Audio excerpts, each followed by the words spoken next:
ನಮಸ್ಕಾರ ಬಂಧುಗಳೇ. ನಾನು ದೇಹಕ್ಕೆ ಸಂಬಂಧಪಟ್ಟಂಥ ಅನೇಕ ವಿಚಾರಗಳು, ಅಂದರೆ ವ್ಯಾಯಾಮವಾಗಿರಲಿ, ಜೀವನ ಶೈಲಿ ಆಗಿರಲಿ, ಮುದ್ರೆಗಳಾಗಿರಲಿ, ಧ್ಯಾನ, ಯೋಗ, ಆಹಾರ ವಿಹಾರಗಳಾಗಿರಲಿ, ಆರೋಗ್ಯಕ್ಕೆ ಸಂಬಂಧಪಟ್ಟಂಥ ಅನೇಕ ವಿಚಾರಗಳಾಗಿರಲಿ, ಮತ್ತು ಮನಸ್ಸು ಆತ್ಮಕ್ಕೆ ಸಂಬಂಧಪಟ್ಟಂತಹ ಅನೇಕ ಗುಪ್ತ ಹಾಗೂ ಗಹನವಾದ ವಿಚಾರಗಳನ್ನು ಆಗಿಂದಾಗ ನಿಮ್ಮೊಟ್ಟಿಗೆ ನಾನು ಹಂಚಿಕೊಳ್ತಾ ಇರುತ್ತೇನೆ. ಆಸಕ್ತಿ ಉಳ್ಳವರು ನನ್ನ ಈ ಒಂದು ಪ್ರಯಾಣದಲ್ಲಿ ಹೆಜ್ಜೆ ಇಡ್ತೀರಾ ಎಂದು ಆಶಿಸುತ್ತಾ ಈ ಸಂಚಿಕೆಯನ್ನು ಮುಂದುವರೆಸುತ್ತೇನೆ. ಇವತ್ತಿನ ಈ ಸಂಚಿಕೆಯಲ್ಲಿ ಧ್ಯಾನದ ಬಗ್ಗೆ ಕೆಲವು ಗಹನವಾದ ವಿಚಾರಗಳನ್ನು ನಿಮ್ಮೊಟ್ಟಿಗೆ ಹಂಚಿಕೊಳ್ತೇನೆ. ನೋಡಿ, ನಿಮ್ಮಲ್ಲಿ ಎಷ್ಟೋ ಜನ ಅಂದುಕೊಳ್ತಾ ಇರ್ಬೋದು, ನಾವು ಎಷ್ಟೋ ವರ್ಷಗಳಿಂದ ಅಥವಾ ಎಷ್ಟೋ ವಿಧವಾದ ಧ್ಯಾನ ವಿಧಾನಗಳನ್ನು ಪಾಲಿಸ್ತಾ ಇದ್ದೇವೆ, ಆದರೂ ಸಹ ನಮಗೆ ನಿಜವಾದ ಧ್ಯಾನದ ಅನುಭವ ಆಗ್ತಾ ಇಲ್ಲ. ಈ ಪ್ರಶ್ನೆ ನಿಮ್ಮಲ್ಲಿ ಅನೇಕರಿಗೆ ಉಂಟಾಗಿರ್ಬೋದು ಅಲ್ಲವೇ?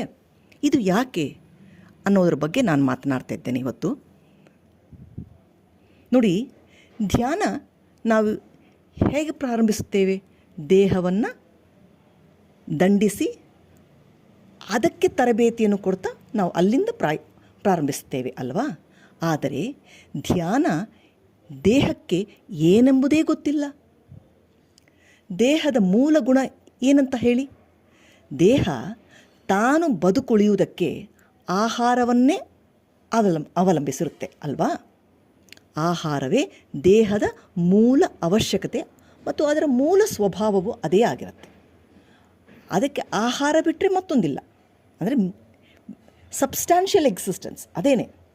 ಫಿಸಿಕಲ್ ಎಕ್ಸಿಸ್ಟೆನ್ಸ್ಗೆ ಬೇಕಾಗಿರೋದು ಆಹಾರ ಅಲ್ವಾ? ಆ ಅವಶ್ಯಕತೆ ಅಥವಾ ಆ ಹಪಹಪಿನೇ ಅದಕ್ಕೆ ಅತಿ ಹೆಚ್ಚಾಗಿರುತ್ತೆ. ಧ್ಯಾನ ಎಂಬುದು ಅತ್ಯಂತ ದೂರದ ವಿಷಯ, ದೇಹಕ್ಕೆ ಅತ್ಯಂತ ದೂರ. ಹಾಗಾಗಿ ಧ್ಯಾನ ದೇಹಕ್ಕೆ ಏನೆಂಬುದೇ ಗೊತ್ತಾಗೋದಿಲ್ಲ. ಸರಿ, ಇನ್ನು ಮನಸ್ಸಿಗೆ ಗೊತ್ತಾಗುತ್ತಾ? ಮನಸ್ಸಿಗೂ ಸಹ ಧ್ಯಾನದ ಬಗ್ಗೆ ಆಸಕ್ತಿ ಇರೋದೇ ಇಲ್ಲ. ಯಾಕಿರೋಲ್ಲ? ಮನಸ್ಸು ಗೊತ್ತೇ ಇದೆ ನಿಮಗೆ, ಮೊದಲೇ ಅದು ಮರ್ಕಟ ಸ್ವಭಾವದ್ದು, ಕ್ಷಣ ಮಾತ್ರಕ್ಕೂ ಒಂದು ಕಡೆ ನಿಲ್ಲೋದಿಲ್ಲ.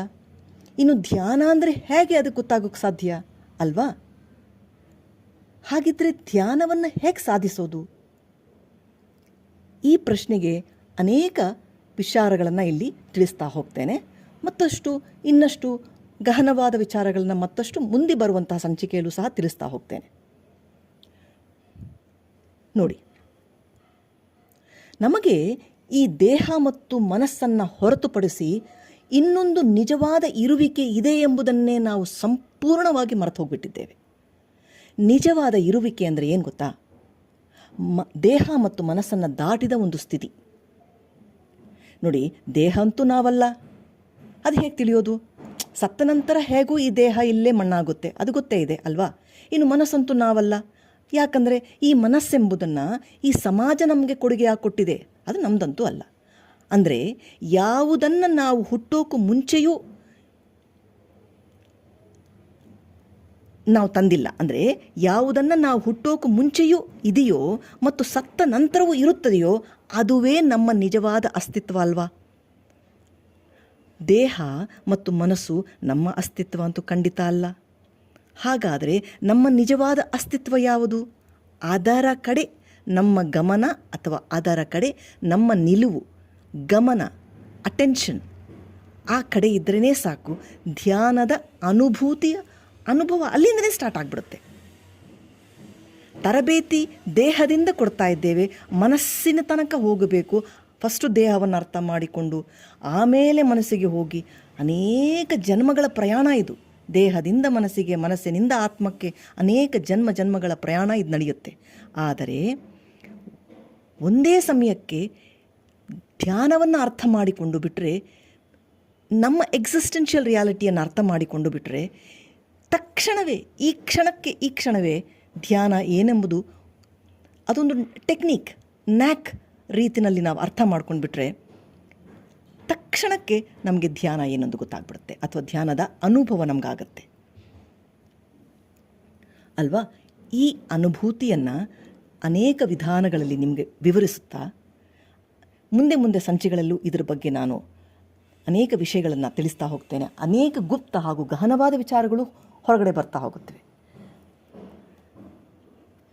ಆಸಕ್ತಿಯುಳ್ಳವರು ನನ್ನೊಟ್ಟಿಗೆ ಹೆಜ್ಜೆ ಇಡ್ತೀರಾ ಅಂತ ಆಶಿಸುತ್ತಾ, ಮತ್ತು ಆಸಕ್ತಿ ಉಳ್ಳವರಿಗೆ ನನ್ನ ಹೃತ್ಪೂರ್ವಕ ವಂದನೆಗಳನ್ನು ತಿಳಿಸುತ್ತಾ, ನೆಕ್ಸ್ಟ್ ಸಂಚಿಕೆಗಳನ್ನು ನೀವೆಲ್ಲ ಕಾಯ್ತಾ ಇರ್ತೀರಂತ ನಾನು ಅಂದ್ಕೊಳ್ತಾ, ನಮಸ್ಕಾರಗಳು.